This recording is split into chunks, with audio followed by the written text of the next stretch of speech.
کولتی بولتے ہیں، جب وہ نکال کے اس پر پانی ڈالا جاتا ہے تو بڑی دیر تک اس کے اندر گرمی رہتی ہے، بڑی دیر تک گرمی رہتی ہے۔ پانی ڈالنے کے بعد انگارہ بجھ جاتا ہے، لیکن انگارے میں اس کی تپش باقی رہتی ہے، اس کی جلانے کی صلاحیت موجود رہتی ہے، وہ جلاتی ہے۔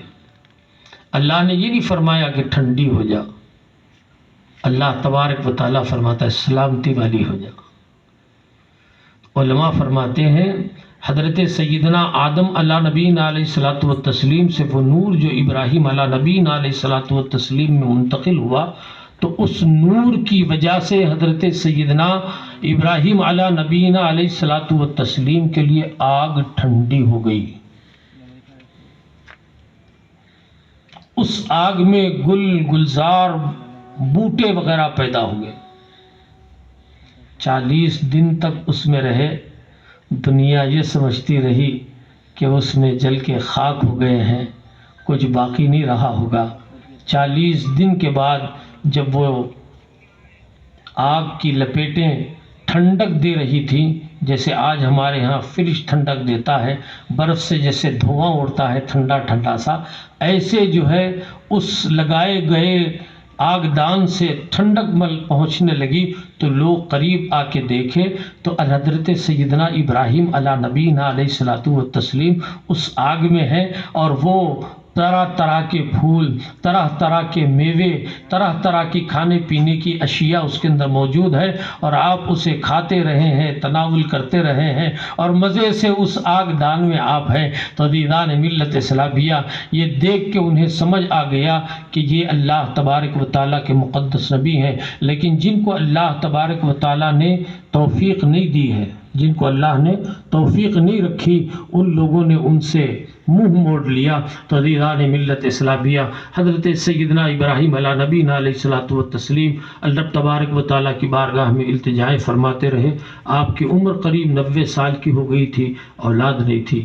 اللہ تبارک و تعالیٰ نے 90 برس کی عمر میں جب انہوں نے کہا میں نے حضرت سیدنا آدم علیہ نبینا علیہ الصلوۃ والتسلیم کی سنت میں، آپ کی سیرت میں، آپ کی وصیت میں یہ بات پائی تھی کہ محمد عربی صلی اللہ تعالیٰ علیہ وآلہ وسلم کے وسیلے سے دعا کی جائے تو دعا مقبول ہو جاتی ہے۔ عزیزان ملت اسلامیہ آدم علیہ نبینا علیہ الصلوۃ والتسلیم اپنی اس تکلیف کو جس کی وجہ سے وہ جنت سے نکلے تھے، تو اس کو آپ فرماتے تھے یہ میری غلطی ہے، یہ غلطی کی وجہ سے مجھے یہ سزا دی گئی ہے، جنت سے اتار دیا گیا ہے، جنتی لباس اتار دیا گیا ہے، اور مجھے زمین پر بھیج دیا گیا۔ عزیزان ملت اسلامیہ آپ 300 برس تک روتے رہے، 300 برس تک روتے رہے، اور پھر عزیزان محترم حضرت آدم کو الگ اتارا گیا، حضرت حوا کو الگ اتارا گیا، یہ دونوں آپس میں ملنے کے لیے روتے رہے، اور اس مقام پہ ان دونوں کا ملاپ ہوا جسے آج ہم جدہ کہتے ہیں۔ جدہ کے معنی ابتدا کے ہیں۔ اس مقام کا نام جدہ اس لیے پڑا، حضرت سیدنا آدم علیہ نبینا علیہ الصلوۃ والتسلیم اور حضرت حوا سے دنیا میں ملاقات ہوئی تھی، اور پھر وہیں سے خانہ کعبہ تعمیر کرنے کا آپ کو حکم دیا گیا تھا، وہ الگ جو ہے اس کا مضمون ہے۔ اللہ تبارک و تعالیٰ کے یہ پیغمبر حضرت آدم علیہ نبینا علیہ الصلوۃ والتسلیم نے خانہ کعبہ کو تیار کیا، طوفان نوح میں خانہ کعبہ منہدم ہو گیا، گھل گیا، اور پھر اس کے بعد میں حضرت ابراہیم خلیل اللہ کو بنانے کا حکم ہوا۔ آپ نے رو رو کے رب کی بارگاہ میں دعا کی، کیا دعا کی؟ الہ العالمین محمد عربی صلی اللہ تعالیٰ علیہ وآلہ وسلم کے صدقے میں مجھے صاحب اولاد کر دے، مجھے صاحب اولاد کر۔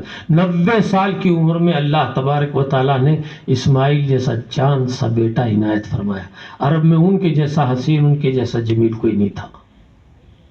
حضرت سیدنا اسماعیل علیہ نبینا علیہ السلام والتسلیم حضرت ابراہیم علیہ نبی علیہ الصلوۃ والتسلیم کی چھری کے نیچے سے بچنے کی وجہ بھی علماء یہی فرماتے ہیں کہ وہ نور حضرت اسماعیل کی پیشانی میں چمک گیا تھا، اس لیے اللہ تبارک و تعالیٰ نے اس نور کی حفاظت کرنے کے لیے جنت سے دمبا بھیجا اور اسماعیل کو حضرت سیدنا ابراہیم علیہ نبینا علیہ الصلوۃ والتسلیم کے ہاتھوں کے نیچے سے نکال لیا۔ آپ گلے پہ چھری رکھ کے دبا رہے تھے، آنکھوں پر پٹی بندھی ہوئی تھی، گلے پہ چھری رکھ کے دبا رہے تھے۔ عزیزان ملت اسلامیہ، جیسے ہی خون کا فوارہ آپ کے ہاتھ پہ آیا، آپ نے اپنی چھری چھوڑ دی اور یوں پٹک کے ماری تو پہاڑ پہ جا کے لگی۔ پٹی کھول کے دیکھا تو حضرت اسماعیل علیہ نبی علیہ الصلوۃ والتسلیم کھڑے ہوئے ہیں اور ذبح ہو گیا، دمبا ذبح ہو گیا، بکرا ذبح ہو گیا، اس کا خون آپ کے آستین پر پڑا، اس کی گرمی سے آپ نے پٹی کھول کے دیکھی۔ علماء فرماتے ہیں اللہ تبارک و تعالیٰ نے اس نور مصطفیٰ صلی اللہ تعالیٰ علیہ وآلہ وسلم کی حفاظت کے لیے حضرت سیدنا اسماعیل علیہ نبی علیہ الصلوۃ والتسلیم کو محفوظ کر لیا ہے۔ یہ نور منتقل ہوتے ہوتے ہوتے ہوتے ہوتے عرب کے اس بڑے قبیلے میں، جسے قبیلے قریش کہا جاتا ہے، اس میں منتقل ہوا۔ حضرت ہاشم کی پیشانی میں چمکنے لگا، حضرت عبد المطلب کی پیشانی میں چمکنے لگا۔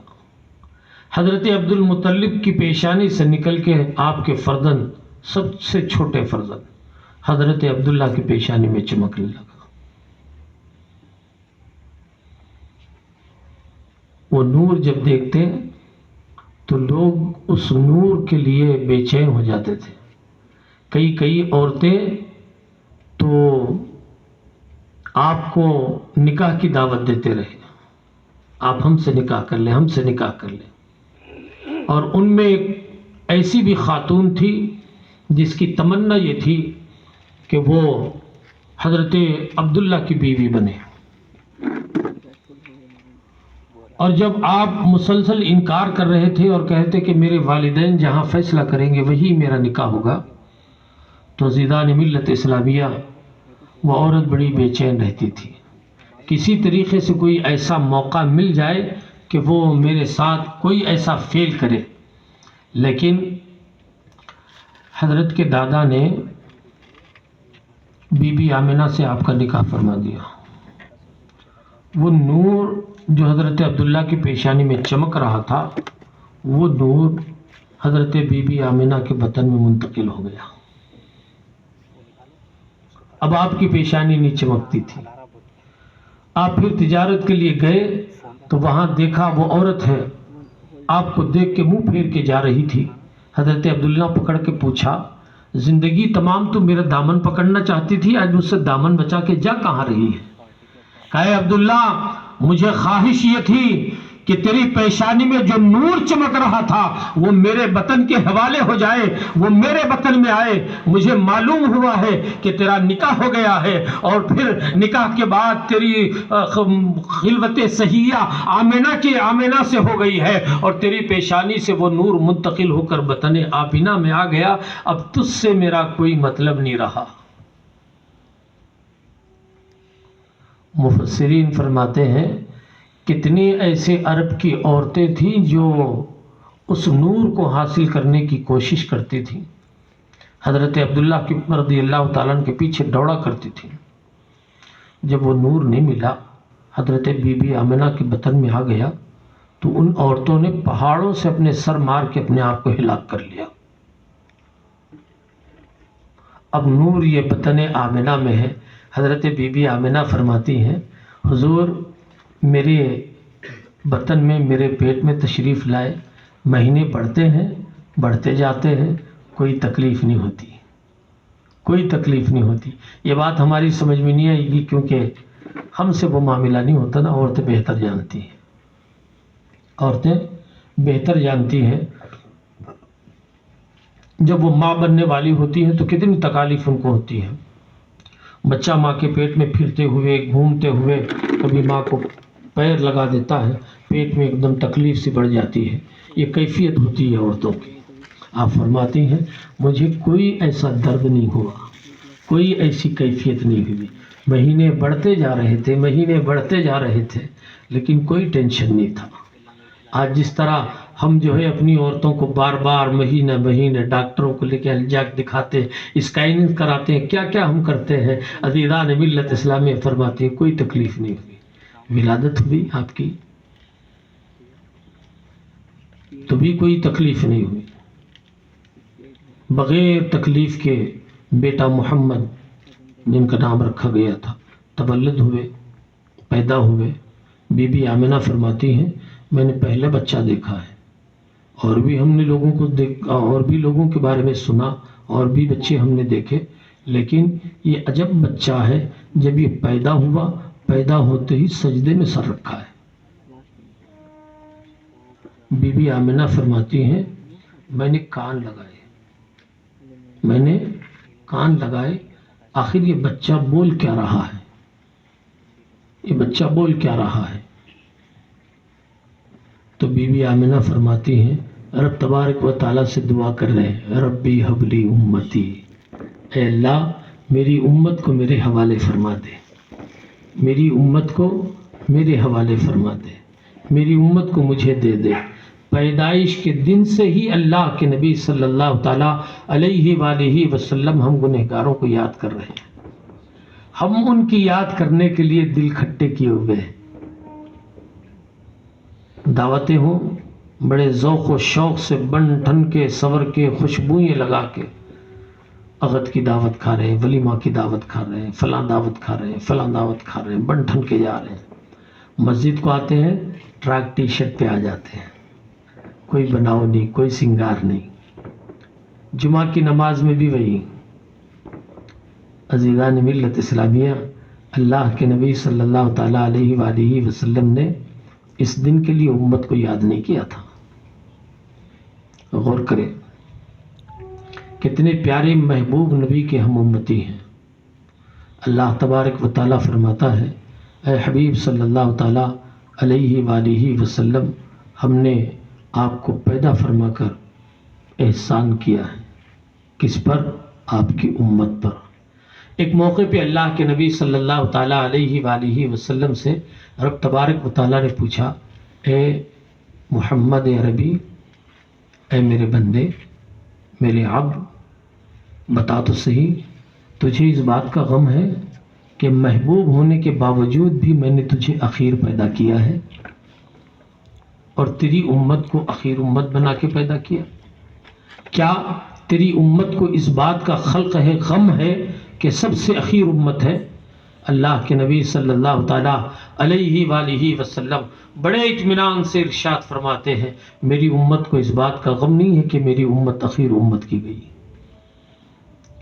اللہ تبارک و تعالیٰ فرماتا ہے اے حبیب ہم نے آپ کو آخری نبی بنایا ہے، آپ کے بعد کوئی نبی نہیں ہوگا، آپ کے بعد کوئی نبی نہیں ہوگا، اور جب نبی نہیں ہوگا تو کوئی امت نہیں ہوگی، کوئی امت نہیں ہوگی۔